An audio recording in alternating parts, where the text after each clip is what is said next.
no rules! Even though we're short. There's one rule!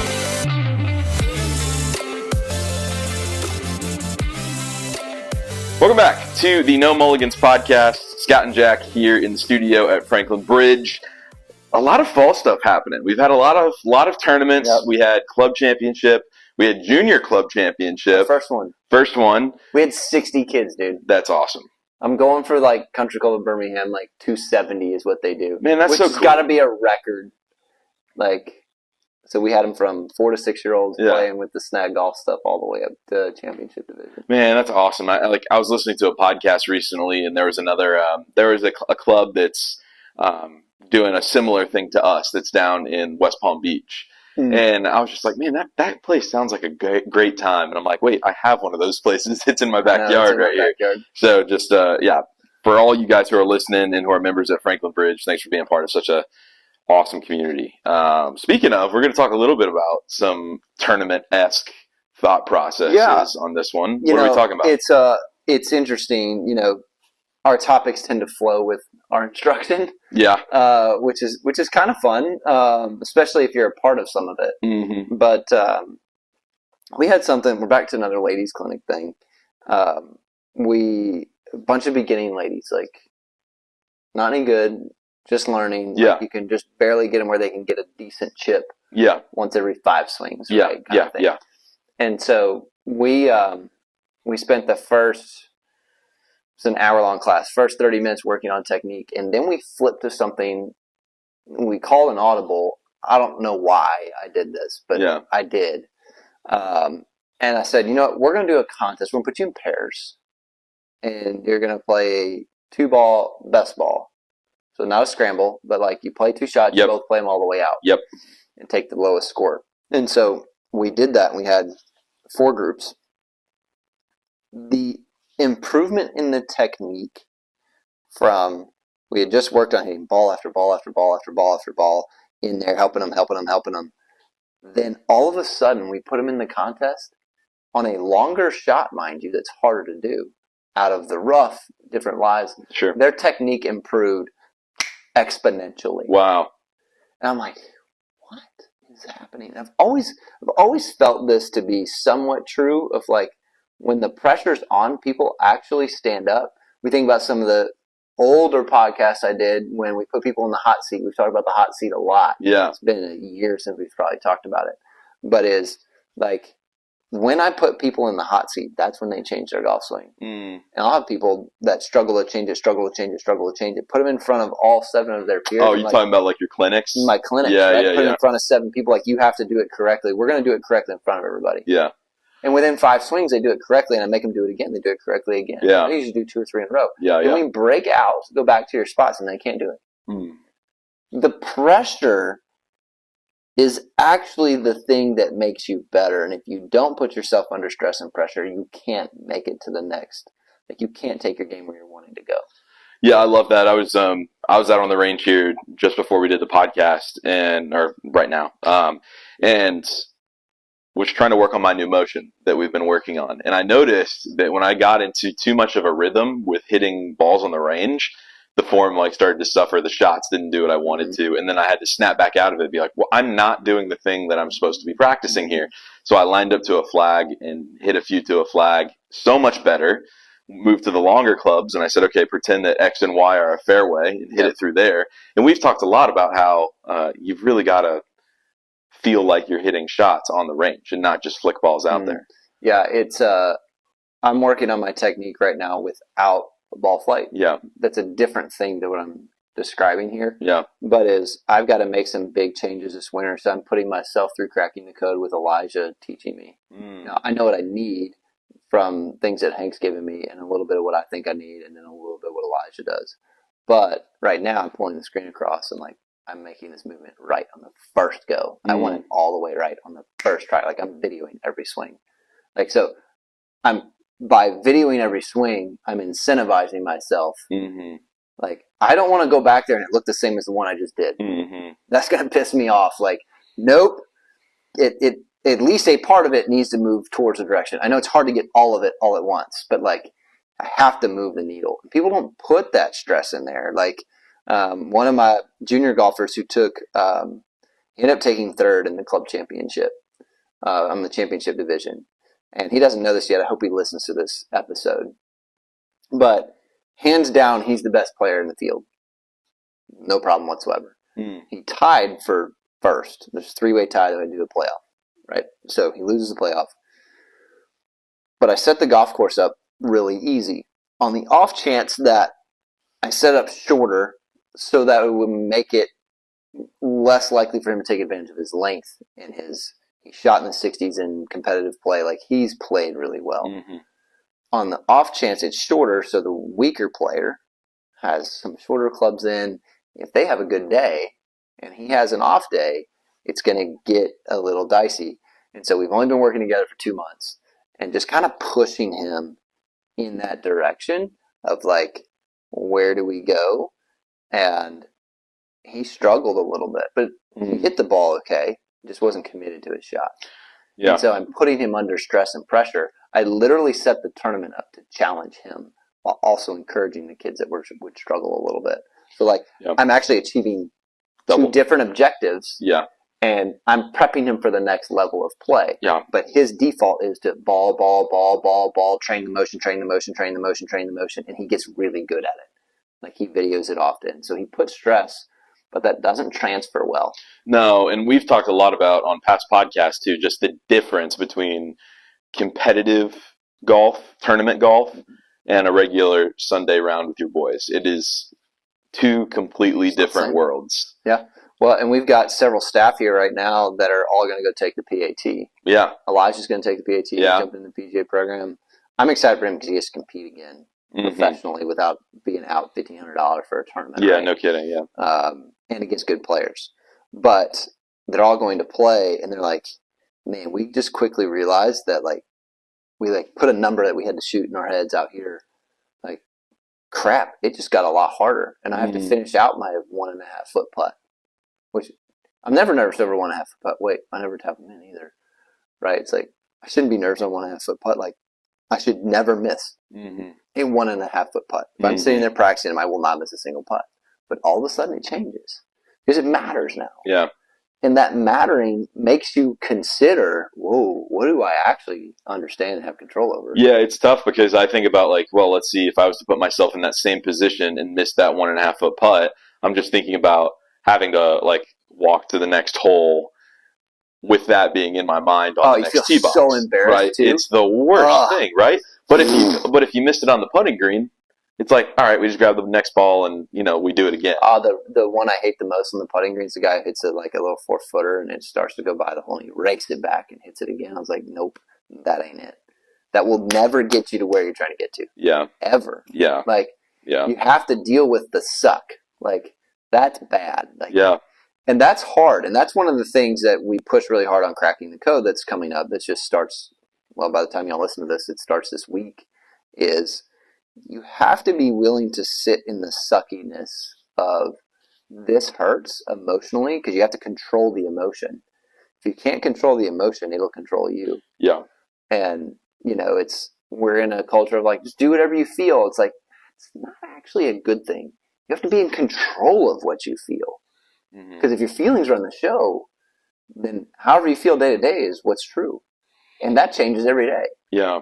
You have to go with what's true to determine, like, all right, I'm really nervous right now, but I've trained really hard. I'm ready for this moment. Rather than, like, I'm just so nervous. I just can't stop being nervous. I had a kid text me the other day. He's like, dude, I keep shooting under par and, like, I can't keep it going on the back. I was like, dude, just keep putting yourself there. He's like, it's got to be something. I was like, no, like, just keep putting yourself there. You'll figure it out. Yeah. But if you keep panicking, rather than controlling and learning to navigate that emotion, then it just runs the show every time. I think you have to lose too. Oh gosh! I think don't say that, Jack. That hurts.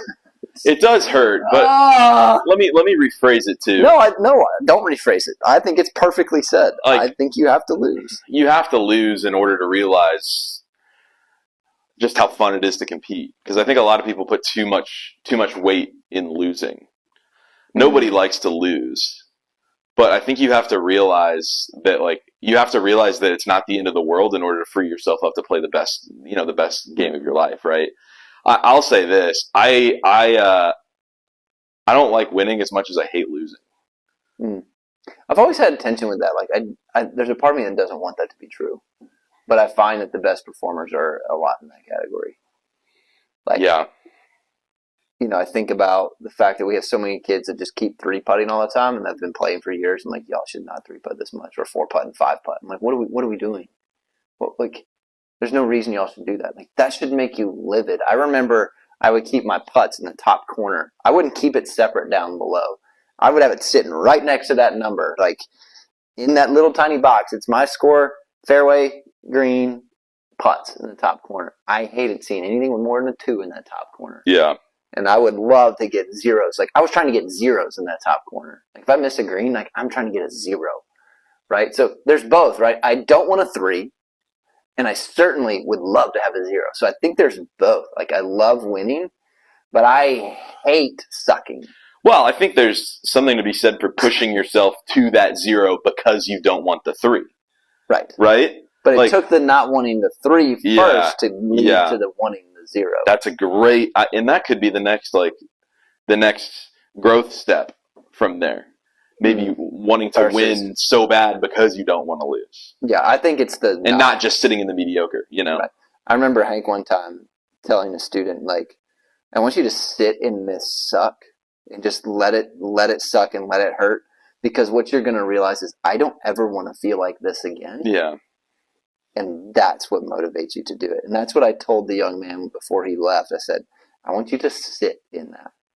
I want it to hurt. I want it to sting, because you're the best player. And I think he wanted to show me that he's got it, because, dude, he's freaking smoking it. And his technique isn't textbook to what I want, but we've got one more step, and it's right in the money, dude. It is so freaking good. But, like, the suck has to sit there. Yeah. And it's in a smaller. We treated this on purpose. Like, hey, I want you to come down here. I want you to play in this, because you got 2 more tournaments for the season, and then you're done for the season.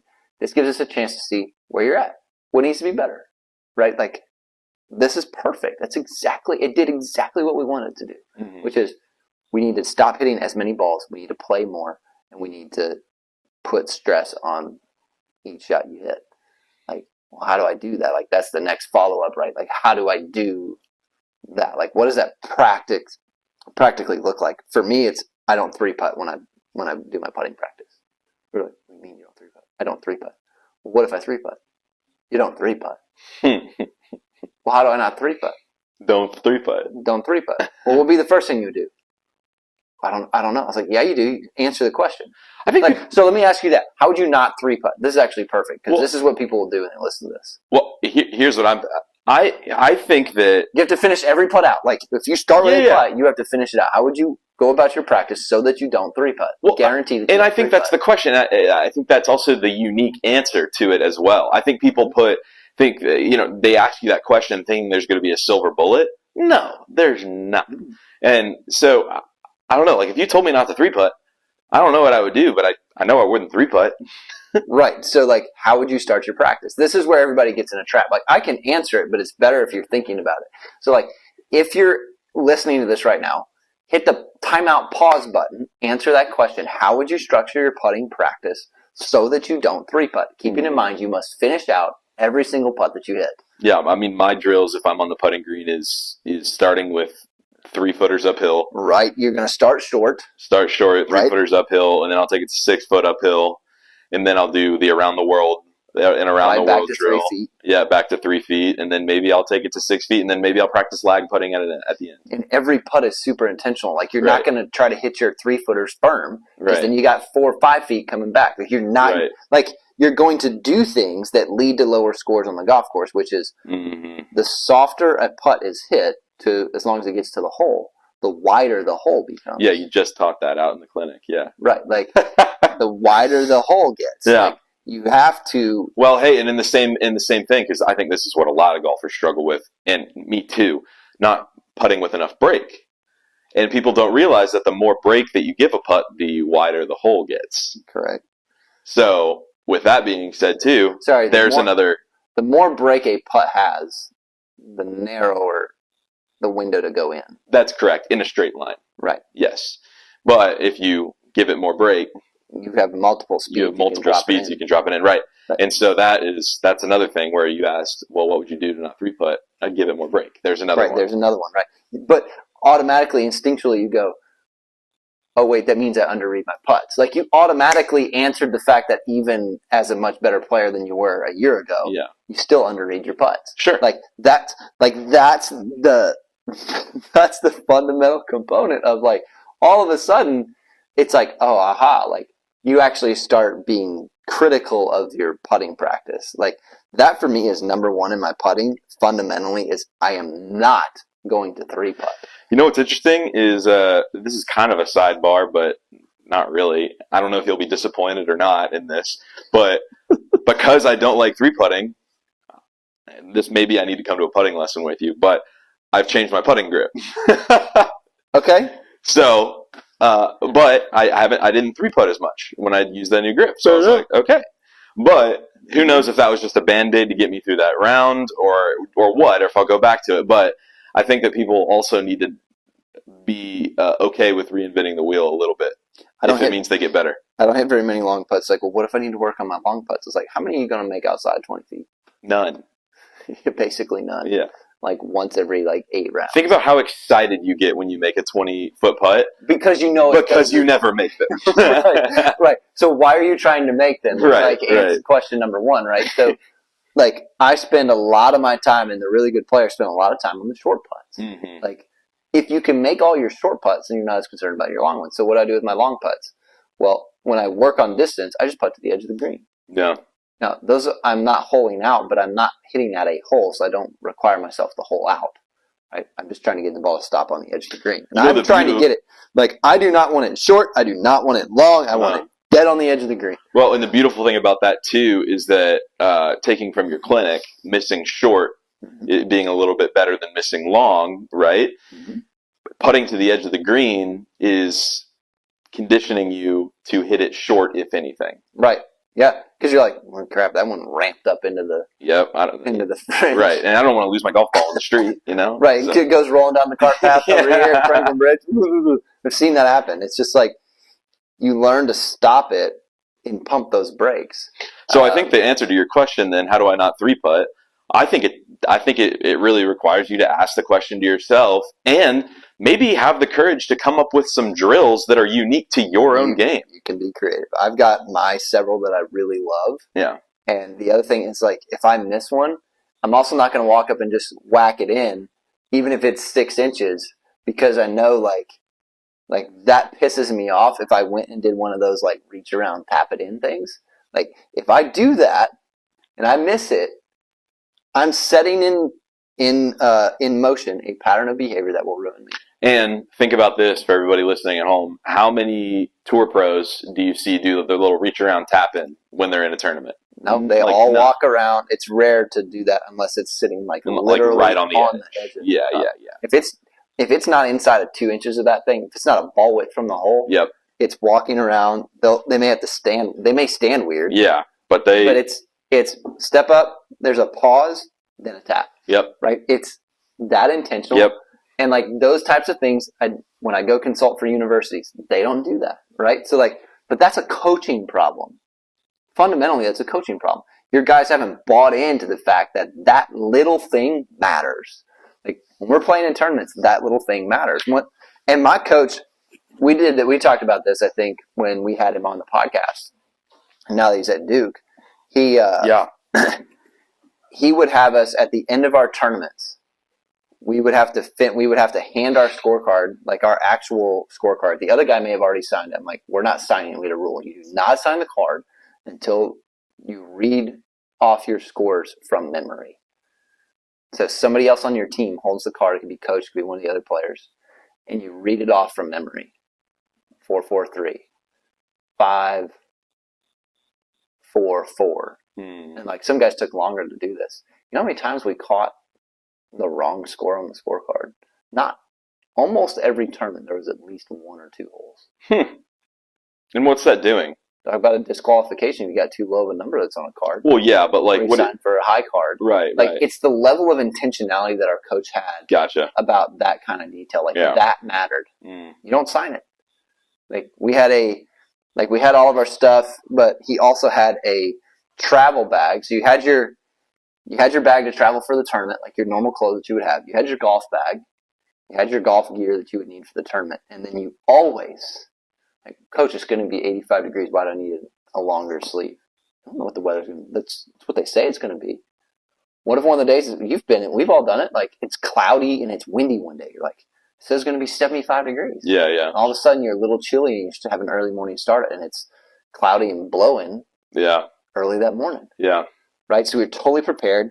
Like, if you had contacts, you had an extra pair of contacts and glasses on hand. You had an extra pair of socks on hand. You had extra shoes on hand. So you had our normal bag plus this bag plus a tournament bag that would go with us on the off chance that something happens. It was this idea of being totally and utterly prepared all the time. Yeah, I like that. I like that a lot. And one thing that that's my putting. Like, I don't 3-putt. Like, it's not an option. Like, do I 3-putt some? Sure. Yeah. Yeah. But, like, I'm not going to 3-putt usually more than once.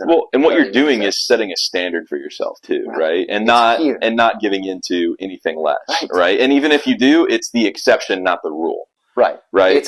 Whoops. But, like, I'm going to be intentional on that one oh, crap, I hit that one too hard. I lost a little focus. Now I've got that 5-footer I have to make. Crap. Now, all of a sudden, that 5-footer now feels like that 5-footer coming in on 18. Yeah. That I have to make. And so now I'm going to be intentional on going to make that one. You know, one thing that you taught me as well, or I don't know if you taught it per se, but it was more, I guess, anecdotal. But you're talking about how when we're on the range, we finish every swing like it's the best shot we've ever hit. Oh, yeah. Right? Yep. And I shouldn't be able to tell from here whether you hit good or bad. Exactly. And so it's the same every single bingo. And what that does at the end of the day for me too is it puts a little bit of pressure on me to actually hit the shot. Nobody wants to finish like a beautiful golf shot on something that you just shanked off the hosel, right? Yep. But if you do, then that's painful. Like as you're holding, you learn to control the emotion, right? Because the people go, it's terrible, and they go back to the next one. What are they not doing? You're not controlling the emotion. Yeah, yeah. You have to control that thing. I feel like that's something that you see a lot on any golf course, period. Especially since golf is such a hard game. If you give into your emotions, you're not doing yourself any favors. No. I was playing with it's hard to do. I get it. Yeah, and I mean, like, I was playing with a guy. He was, and bless his heart, man. He was 15. He was playing with his dad, and he's definitely in that age where, like, the minor inconvenience goes wrong, the world ends, right? Yep. And man, I saw him hit some gorgeous shots. Like, he might have been able to beat me straight up on some stuff. But he couldn't beat me because his mental game was not even close to mine. And you wouldn't necessarily expect it. No, you wouldn't expect it. But what I'm saying is that all of his mistakes ended up compounding until we got to hole 16, and he thought he was the worst golfer in the entire world. Right. So I think it's more of a compound effect, too. I agree. I absolutely agree. And so it's like, how do you talk about yourself? How do you think about yourself? Like, our coach even went this far. He said, when you finish a round, you have time with me that's productive if you need it. Yeah. Right? Hey, if you struggle with some stuff, you got 15 minutes to talk it through with me, 20 minutes, whatever it is. And, like, I want you to be productive with, like, man, I really struggle with this, this, and this. I struggle off the tee on these holes, coach. Like, I really don't know what to do. Like, can we come up with a game plan for tomorrow? Like, he treated that sort of thing. I didn't take advantage of it nearly as much as I should have. That was just some of my lack of confidence in myself. But, like, that opportunity was there. But from there, you were not allowed to talk anything bad about the golf course, anything bad about the conditions, how hard those holes were. That wasn't allowed. You know how many times we beat teams on the second day that were ahead of us? Now, we weren't Division I. We weren't the big dogs, right? I get that. But, like, relative to where we were, we smoked guys the second day. If the weather was terrible, we didn't talk about how bad the weather was going to be. Dude, great. The worse the weather is, the better it is for us. We're prepared. I love that, yeah. We played, I've told you about some of the rounds we played in the freaking snow with like slush on the green that's a half-inch thick. You're having to brush that off to hit your putts. The coach didn't call qualifying. It's 38 degrees, raining and sleeting sideways. Like, we had a guy shoot 67 in those conditions. One other guy shot in the 70s. Everybody else was in the 80s. Well, and that's Tiger's rule too, right? Like he's just like if you hit a bad shot, you're allowed to be mad for like what is 10 it? The steps. first 10 steps? 10 steps. Yeah, first 10 steps, and then after those 10 steps, you all. can't think about it again. Nope. And I love that. Like it But doesn't you have time to deal with the emotion. right, and I think that's what a lot of people do. It's like if you have a lot of emotions, fine, like that's totally human, totally normal. But give yourself a moment where you can let that out, but then don't let it affect the rest of your game. Right. But that's learning how to navigate that and control it. And it can't turn into self-destructive talk either. Sure. Because that'll destroy the ego, the positive side of the ego, which is to keep you believing that it's possible. So what are 3 things that people can take home from this episode if they struggle with not putting enough pressure on their practice? What are 3 things that they can do? I want one thing that's like just strictly mental, one thing that is about the course, and one thing that is about the swing. So you can't do all 3 things about the range session. The first one is you need to have a clear picture on every single ball that you hit of what you want the ball to do. Do not make a swing without a purpose for where that ball is going to go. Period. Now, Like we're even going to do this for our cracking the code this winter, which is they don't get to hit a golf ball for 2 weeks. Mm-hmm. What are they required to do on every single motion that they make? Picture a shot. Every single one. Well, I didn't hit a ball. I don't care. Yeah. I didn't even swing a club. I don't care. I want you to picture a shot. You need to get your brain to attach this field to a specific ball flight. Mm-hmm. You're using the entirety of your brain, not just training the motor skill. You're training the subconscious motor skills as well, which do exist and they are real. It's called low-level functioning. Like, that leads you to where you want to get to. And with that too, you can also adjust that theory to different skill levels as well. So if you're a low-level player, and let's say you're just trying to shape the ball for the first time, I might just be trying to hit the ball. Fair enough. Hit the I ball. want to hit it solid. I want to visualize myself hitting it Right. solid. Right. If you get a little bit higher, it's maybe I want to hit just a draw motion here, or like a draw-looking ball, a hook, even if you or a slice less, or slice less, right? And then you can take it one more level higher. Oh, I want to start the ball there. I want it to finish there. Like there's levels to all of you're like, this. well, I'm not into shot shaping yet. I was like, you need to be. You will be. You need to be right. If you're going to be good, you want to be. Yeah. When you're learning how to shoot a basketball, are you into shaping the ball? Yeah, you are. Yeah. It's got to go up and come down. Yeah. Shoot it higher or lower. You're learning that right out of the gate when you're shooting the basketball. Right. Why would you do this when you're in a golf? Right. Okay, so that's one swing thing. So now we're down to a course and pure mental. A course thing. You have to train it outside of it in order to do it. But don't hit a shot without deciding what you want to do and totally committing to it. People go like, all right, I think we kind of hit it there, and you kind of walking in and kind of like, you're not really committed, but you're kind of grabbing it anyway. It's like, that's one of my big mental thoughts. And when I get pissed on the golf course, it's because I did that. Didn't commit. Mm-hmm. And it's because I never chose what I was going to do anyway. Like, I'm like, okay, it's about this. About a 7 iron. So I'm like, just kind of like, all right, I'm going to hurry up and hit this. Like, I'm like, and then I get over it and I'm like, I haven't decided. I'm going to go ahead and hit it anyway. Right? Now, is it those exact words all the time? No, but it's that type of thought process. Yeah. And then it's like, then I hit it bad. I'm like, well, no, shoot. Like, of course. That was terrible. I wasn't prepared to do anything. That's like going into work one day and going, I didn't accomplish anything today. Well, I didn't set out to accomplish anything. So I guess I did exactly what I set out to do, which was nothing. Like, I set out to have a crappy day. Congratulations. I had a crappy day. Yeah. Like, tomorrow I have a really light day, which is really abnormal, as you know, for me. It's like, tomorrow's either going to be like one of the best days I've had all year, or it's going to be the worst. And you get to decide that. I get to decide that. And I'm glad we're having this podcast because I need to remind myself that, like, because it's frustrating, but I'm going, I have a bunch of big projects, and some of them can be really productive. So, like, I had some frustrating moments the last couple of days, but, like, we squeezed some stuff in today, like a bunch of photos that are going to go into our teaching philosophy of correct positioning. I got photos of Elijah and Erica putting, chipping, irons, full swing.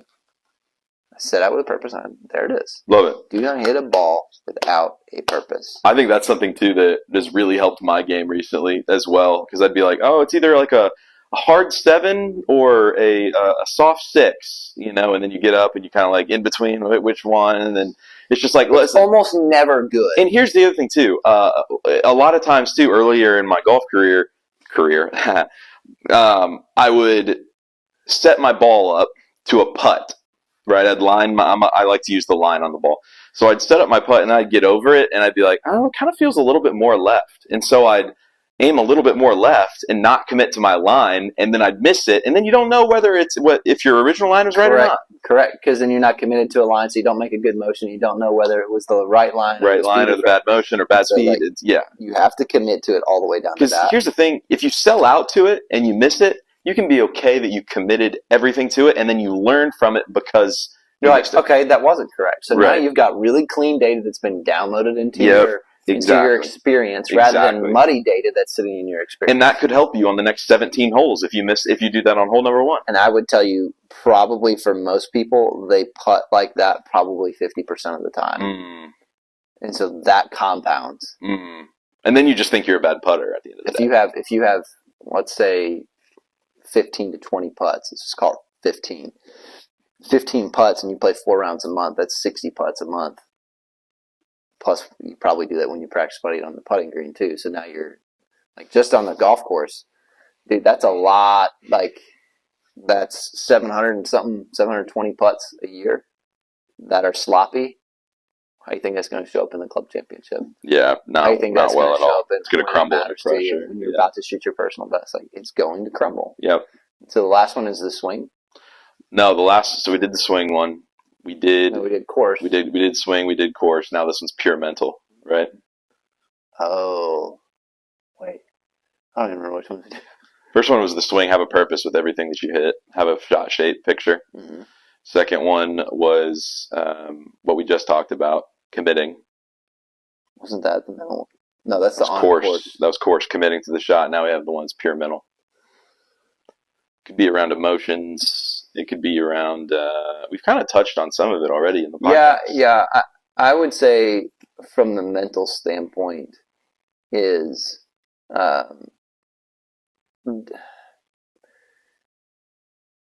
deciding that. I'm really trying to think through what I want to say here. You got me stumped on this one because we kind of already did it. Yeah. The pure mental is like, who am I? Like, what matters to me? Like, if you're coming out to hit balls, there's some people who just come out to hit balls just to hit balls. It's a leisure activity. Fine. Great. Happy for you.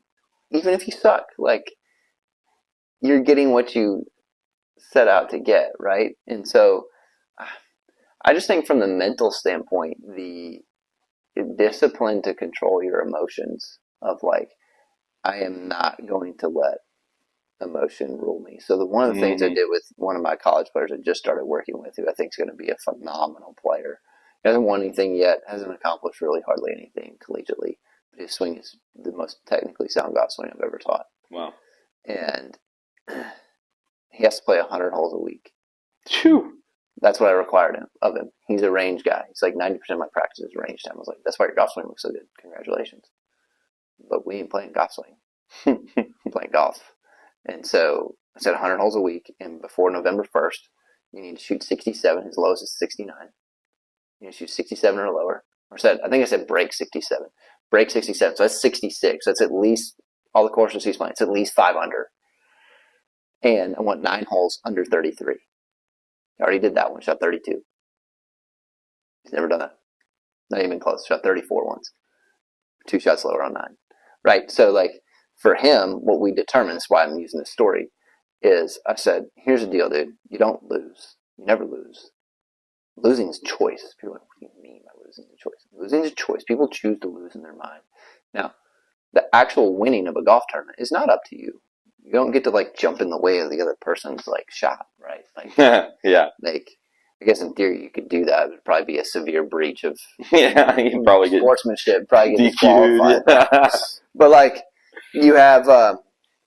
I said it's winning or learning. Those are your only 2 options. You either win or you learn. Well, some of the learning's painful. And learning is not a synonym for losing. No, it's not. It's different. Like, just to clarify, you can actually win a tournament and lose because you didn't learn anything. Like, Micah was down here, and we have to make some big changes for him. And it's like, why would you make big changes on a guy that's won 5 college tournaments and all that? Because he's trying to play professionally, and he ain't ready. And he knows it. And to hear some of the things he said behind the scenes with Elijah and some of the other people that he's friends with here, it's like, he's like, man, I'm not very good. Now, that's hard for a guy that's won 5 times to say, but it's a humble statement. Now, he's not saying I'm not confident in my abilities. He said, I got a lot of work to do. He said, but I'm kind of excited. He's bored. Yeah. He's smoking guys in tournaments. He won the last one by 8. Like, he's winning qualifying by 17 shots with guys that are shooting under par. Like, he needs a challenge. Just like we talked about earlier in the podcast, the ladies did well when the challenge was there. It's not a challenge win anymore. I got a bigger goal I'm going for, and Scott's giving me a really difficult stuff to do with my feet, and it is. But when he does it, and I gave him a driver that's almost impossible for him to hit unless he does it perfect. I've got him in a senior flex shaft, maximum loft, with the ball teed like this high, like a little bit higher than a 30-wood tee height. That's hilarious. I said, Micah, you have to get the spin rate down on this club with a draw. And of course, when he hits that one wrong, the spin rate goes like 4,800. It just goes nowhere. Like a balloon. I got an elevator. He's lost a lot of distance on his driver, so we changed the motion. He was able to get it up to, we never carried it 270. We're trying to get to where we could carry that senior flex 270. It just spins too much. Yeah. And it's going to launch too low because I got to tee this high. Right. So he has to do the motion all the way right. Yeah. And so he's got enough clubhead speed to generate that kind of carry, but he's not generating that carry out of his driver, which is way stiffer. It's like, all right, come on. And we got a couple in the high 260s with a spin rate under 3,000, launch angle at like 8 to 10. It was getting there. Then I switched him back into his driver, swapped the shaft out. 284. Bang, right out of the gate. I knew that club was going to take him to where he needed to go. Yeah, that's cool. So he's got that training club. So, like, now he's got a challenge. Like, the whole point is you have to have a challenge as you're practicing.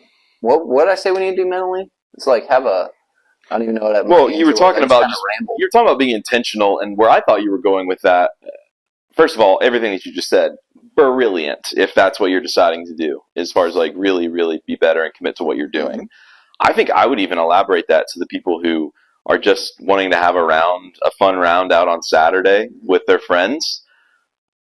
I think that if that's what you want to do, then let's not get mad when you shoot an 85 or shoot a 95 or didn't break 100. If you genuinely came out to drink beer with your friends on the course and have a good time and talk, have that be the success for you, right? And be okay with that. Right. Like, that's okay, right? The golf is a game that can be played many different ways. Yeah, you have to decide what it is that you want. And if you don't decide that, it's part of the reason why I haven't practiced. Like, I don't really know what I want to do. But after getting down there and spending some time with Thomas, and like realizing, like, all right, I have a sick looking golf swing when I tighten, but I got to do some tightening up. Mm-hmm. And I can tighten it up better and faster than anybody else I know because I know how to do this. I know how to train.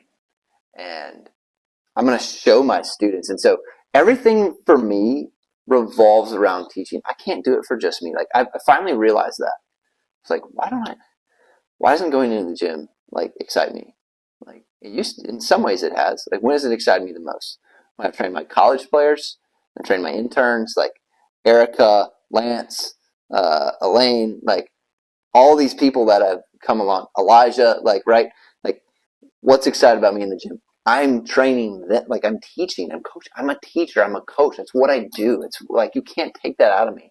Even when we went and did interviews for PGM kids to come up here from Mississippi State, the ones that I didn't, like, I knew I wasn't going to hire, I was already giving them advice on what they should do. I'm coaching, like, you can't take it out of me. Yeah. Like, I didn't set out as that being my purpose, but I'm coaching these guys on how to do interviews. And like, where I think they'd be a good fit. Like, hey, the bridge isn't it for you, but I think you should contact this person, this person, this person. I'm coaching. I can't not do that. So for me, I realized this year with cracking the code, I'm going to show them how to do it. And that's what's going to get me in here to do it. Love that. But that's me. Yeah. That may not be you. That may not be the next person that's going out there. Love it. Decide what it is that you want to accomplish and go do that. Don't do something else. If you want to be a high-level competitor, don't go screw around with your buddies. If you really want to change your golf swing through the winter, don't go play 3 times a week. You can't do that. You got to change. Yep. So I love it. I love it. And I think there's a lot of good meat in there for whatever you need to learn individually, the people who are listening to this. So really appreciate you guys taking a listen to this one. I think this one will make a lot of people better.